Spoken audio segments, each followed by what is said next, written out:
typically, as a leader, there could be a tendency that people come to you and say, "Oh, do you know what?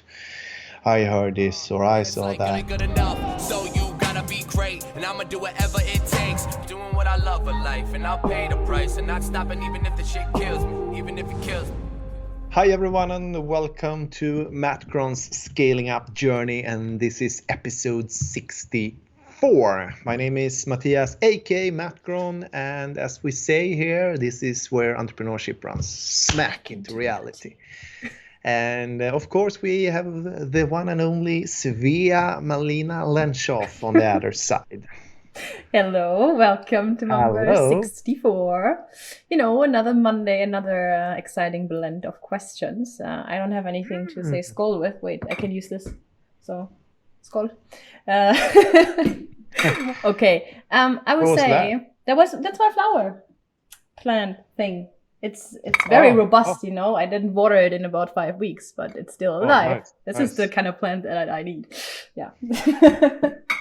Okay. Yeah. First, I thought it was like a big cup of coffee No. tea or something. No. Okay. That's my snack glass here. No. Okay. Let's jump into the question for this Monday. I have 4 prepared for you. Yeah. Fun. So, first one, I would like to know. I guess in the office, it's usually good mood there and people get along. But everywhere where there are people involved, there are conflicts here and there, right? I guess you have experienced that. And you, as a leader, how do you go about resolving conflicts in your team when there are people having a problem with each other or, a problem with a certain topic? How do you handle these situations? The first thing is that I always have an approach that people need to resolve their issues by themselves. And typically, as a leader, there could be a tendency that people come to you and say, "Oh, do you know what? I heard this or I saw that," and I try to talk to him or her, and then I typically start. Okay, have you been communicating? Have you expressed your concerns? And I think 9 out of 10 times people, they haven't started in that end, so to speak. So that's my approach. So I don't know what the English translation is, but there is a in Swedish is drama triangle, or I think like the direct translation is drama triangle. Yeah. Which there's 3 corners, and in one of the corner you are the helper, and then on the other side you are the victim. Okay. And what do you say? As usual, there's always one word. On the top, you are the person actually doing something. Yeah. What should we? In Swedish we say förövare,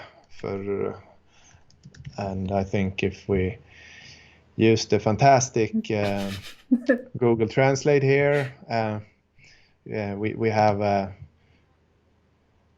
perpetrator. Okay.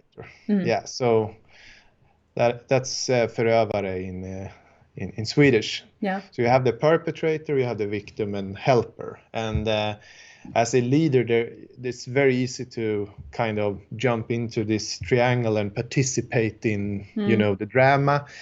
And I think that's the first approach I have. I try to remind myself of that there is grown up working here, and I need to stay out of the drama triangle, so to speak. Yeah, as we said before, people are complex, right? Yeah, it's exactly. Not always So, easy, yeah. And I mean, when I'm not having this approach, I can burn so much energy on, trying to resolve conflicts. Yeah, I can imagine. And when I say that, I think you ask the question from a standpoint that, you know, where people doesn't really agree and there's a lot of conflicts and stuff. But I think I mean, people, like humans, we are complex, and I mean, there's always issues around communication that we could probably label as minor or bigger conflicts. So I think it's a very important subject. So yeah, thanks for asking that question. Yeah. So what is your take? What do you think is...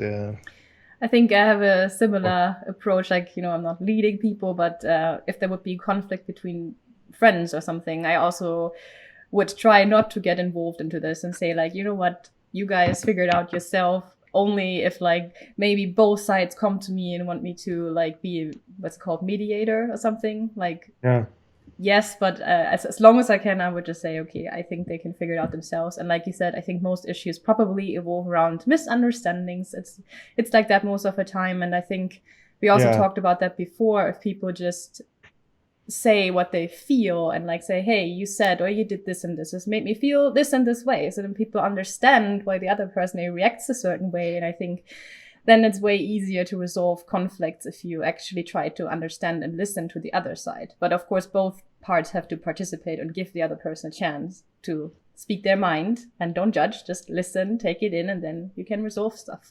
But like I said, I think I have a similar take as you do. And it actually, I think I have a good bridge to my other question, because, you know, these problems occur obviously if you are involved with other people and working in a team. You personally, are you a person who works better in a team or individually? Do you have a preference? It's hard to fulfill a vision building a 100-people company by yourself. By myself. I guess so, yeah. So I think my answer is I see myself as a, how should I say, like a team person, like someone that knows that to change things in the world and build a legacy. I think one of the most important thing I can do is to develop myself as a leader and lead people. And I mean, it also reminds me about something that happens sometimes when I coach people. You know, they tell me that, you know, I really want to grow and become a manager and lead people, and you know, and I mean, then further into the conversation, I typically can hear the same person telling me something that, okay, but I don't want to be responsible over people. Okay, that's paradoxal. Yeah, like I think, how will you be able to grow as a leader without actually being a leader? Because it's definitely not something you can study or just listen to podcasts or read books or something. So I think you really need to be a practitioner here. So that's my answer to that question. And team player. And I think I also try to, like, it's probably 2 years now, but I did like I sent out a survey to the team. It was like I think they call the survey a 360 perspective on the leader, on my leadership. So everyone anonymously could answer probably 30 questions, what they thought about me and my leadership. So that's really something I see myself working in a group, and I really want to be open for feedback and grow. And I think actually that was something I thought about when you were sharing, and I forgot what to say. But I think you, in one way, described like the core of Igomon's purpose statement when we say that we reach for the moon with an open heart. Yeah. So I mean, how should you be able to resolve conflicts or grow as a leader if you don't have an open heart? That's true. Yeah, that's similar to what I said. Like, listen, be open. Yeah, true.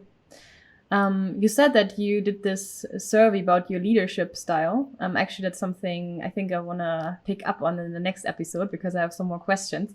But I think you've probably brought a lot of change to the organization. I know that you were like doing the transition from traditional web agency to HubSpot agency, things like that. I guess throughout the years there were many things that have changed. What would you call your most significant change that you brought to the company? Is there something top of your head, or would you say there are just too many things that changed over the years? I think it's an easy answer in that way. I think the most important change, like the most significant change, is the decision that I'm always kind of need to do over and over again, which is work on myself, like sending out a survey and be always have an open heart. I'm just a human as a leader, and I am the CEO, and I'm the founder. I mean, this company in like, don't misunderstand me, but in one way, like, the company can never become bigger than my own heart. Does that make sense? Yeah. So I'm of course, I don't say, I'm not telling you that like there will be people, of course, doing a contribution in so many ways, helping Igomon growing. But in one way, I'm the rainmaker. I'm the person who is enabling other people, like letting them into Igomon, and I need to believe in people before they believe in themselves. And you were talking about conflicts. I need to. How should I say? You can't solve conflicts and you can't solve problems on the same level they were created. You must be bigger than the problem. You need to always need to find another perspective on things, and that's a lot connected to my development as a leader, my self-development. Yeah. And I like that your answer is not connected to something you did physically in the company or something you did to the company, but it's rather connected to yourself and your own development. I think it's a very interesting answer that you gave. Yeah, and in that way, I make sure that other people could do these significant, improvements and change that you're asking for. Yeah.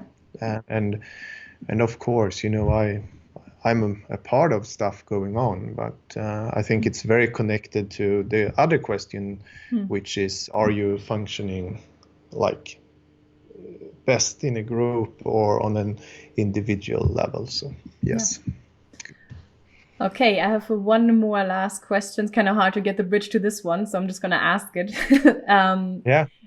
What is your take on competition in a team? So I know you have certain rewards for people who do especially great. Do you think that competition among a team is healthy? Why or why not?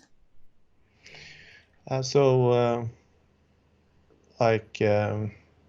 don't I'm not sure if it was the episode before this or the episode earlier, but I shared about Moon Awards, and in that way, I definitely believe in healthy competition, of course.